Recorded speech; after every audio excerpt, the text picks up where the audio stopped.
আসসালামু আলাইকুম রহমতুল্লাহ বরকাতু। কেমন আছেন? আশা করি সবাই ভালো আছে। এই আমার হচ্ছে কবুতরের ঘর।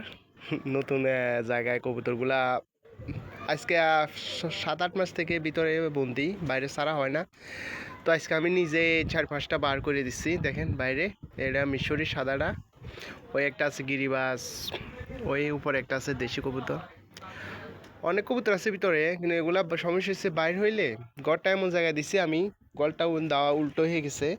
এমন জায়গায় দিছি আমি ঘরটা, কবুতরগুলা বাইর হইলে এখানে আর কোনো জায়গায় বসে না, সিধা চলে যায় অন্য জায়গায়।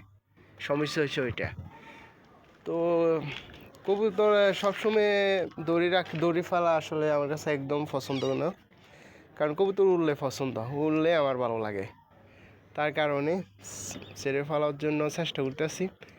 অনেক কবুতর অলরেডি কমে গেছে, বাইরে আসলে এগুলো আর ভিতরে যায় না, কারণ ঘরটা ছোটোর কারণে এগুলা ঠিক তেমন দেখতে পায় না, এইটাই সমস্যা।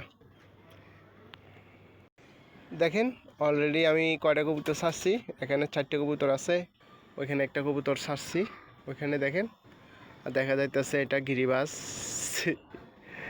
আর এখানে 2টা মিশর কবুতর আছে, আর একটা দেশি, একটা গিরিবাস, আরেকটা বাচ্চা ছাড়ছিলাম। বাচ্চাটা মনে হয় উপরে আছে, ওই একটা বাচ্চা ছাড়ছিলাম। দেখেন ওই হইন ছাদে দেখা যায়, দেখছেন? এটা আসে কিনা সন্দেহ, এটা আজকে ছাড়া হয়েছে, এটা একদম খুব নতুন বাচ্চাটা। দেখা যাক, সবাই দোয়া করবেন যেন কবুতরগুলো ব্যাগ আসে। এইটাই। আল্লাহ হাফেজ, সবাই ভালো থাকবেন।